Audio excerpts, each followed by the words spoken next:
turning back from his commitment to remove child benefit from better-off families. His comments come in an interview with the Sunday Telegraph, a day before the coalition government publishes a mid-term review of its achievements.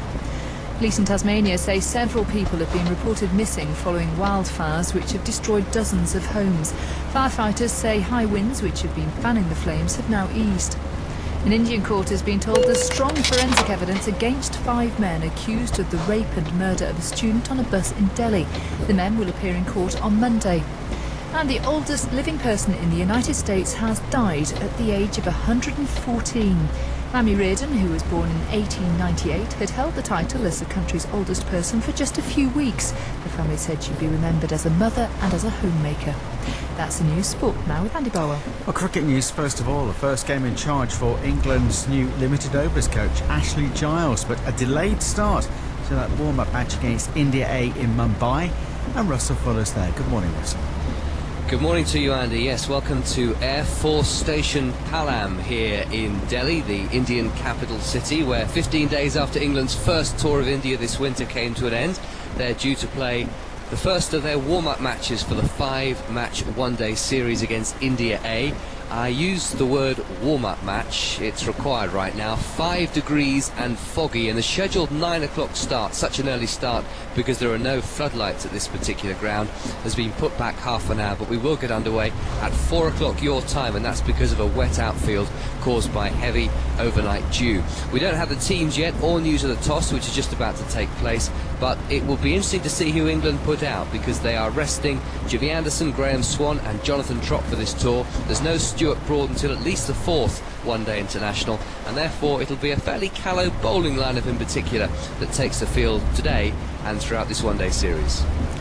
Well, another line of cricket news this morning. Set 141 by Sri Lanka to win the Sydney Test match. Australia on the 4th day are now 74 for 2.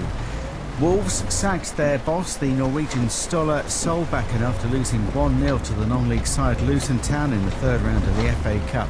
And we understand that Dean Saunders could be set for the job at Molineux, but his club Doncaster Rovers claim that no approach has been made for their manager.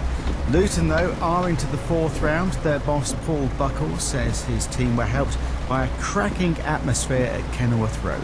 It was electric. It was unbelievable. I've played in some big games as a player. I've been involved in some as a manager, but this was fantastic. The noise and the encouragement.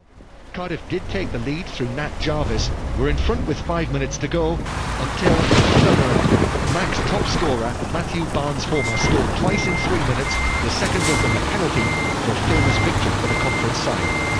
Robin Van Persie scored an equaliser in stoppage time for Manchester United, who drew 2-2 at West Ham.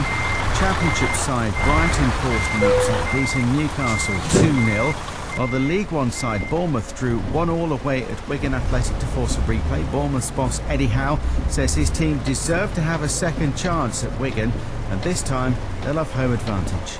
I think at the end, yeah, we had a few chances towards the end of the game where we're disappointed not to have won it, but I think at the end of the day we have to accept coming away to a Premier League club and getting a replay. It's a terrific achievement from the players, and I think fully deserved. Demba Ba scored twice on his debut for Chelsea as the FA Cup holders defeated Southampton 5-1 away. Manchester City had a 3-0 win at home to Watford.